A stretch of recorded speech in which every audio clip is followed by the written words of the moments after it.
Families worldwide are grieving the loss of loved ones as leaders race to contain and respond to this virus, especially in the UK, where confirmed cases have soared more than 65,000, while nearly 8,000 people have died. So Ian Lee takes a closer look at how the coronavirus is impacting one particular family in the UK. A daughter telling her father goodbye. We all love you, Dad. So much. Doctors don't expect Peter Myles to live. The coronavirus is quickly killing the 76-year-old. Sophia Myles knows she'll likely never see her dad again. The hardest bit was when, before I'd put my equipment on and my outfit, I just saw through the window. I could see him hooked up to all that and breathing, like the shortness of breath.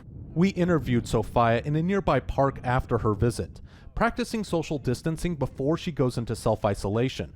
Her story is similar to that of many worldwide who fear for their own safety even as they watch loved ones battling the virus.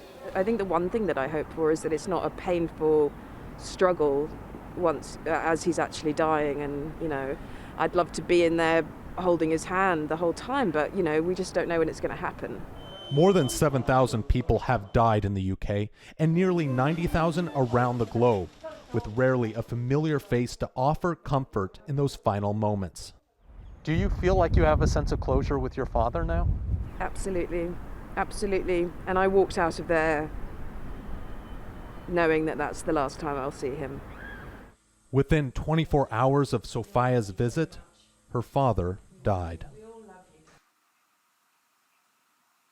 And Ian Lee is now joining us from London. Ian, what a heartbreaking story, and it's one that we've heard not just in the UK, but around the world by many communities affected by this horrible pandemic. What more can you tell us about Sophia and the family featured in your piece?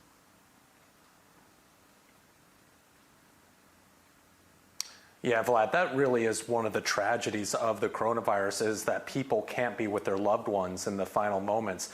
Talking to Sophia, she said that the nurse was with her father when he passed. She was able to hold his hand, so she has some comfort in that. The father's funeral is set for next week, but they're told only 4 people can show up. So all of this is coming as Boris Johnson seems to be improving a little bit. He's out of the ICU, but he's still battling this virus. He's still in the hospital. What do we know about his condition at this point?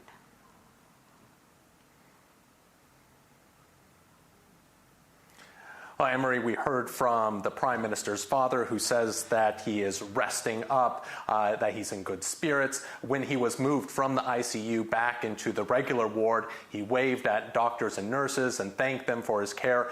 His health is improving, but he's not out of the woods quite yet. So how is he managing to run the country, Ian, from the hospital?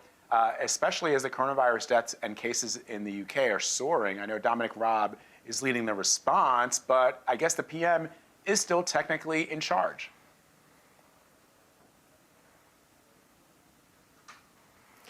Yeah, I've got a little bit of a civics lesson for you, Vlad. So in the UK, you don't necessarily have a number 2 to the Prime Minister. They can choose whether or not they want to have a deputy.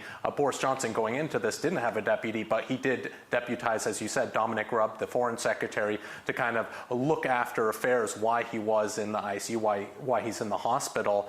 But it has been a very difficult time for the UK because scientists are saying that the country is entering one of the darkest periods when it comes to the virus and the number of deaths that just keep going up.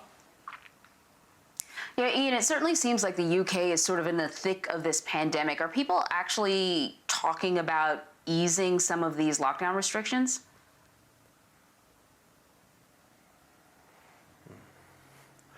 Emery, I think everyone is hoping that this lockdown ends soon, but we're really just looking at what the scientists are saying. And they say, one thing they're looking at is when it comes to age or geography, maybe they can start easing the lockdown. They said it's going to be very important to have a lot of testing done, though, if they are going to ease it, to really kind of corral the virus. But they said it could be weeks before this lockdown really comes to some sort of end, or where they can start thinking about shutting down the lockdown. right, Ian Lee, thank you very much for your reporting. Ian, stay safe this weekend, and we'll see you next week.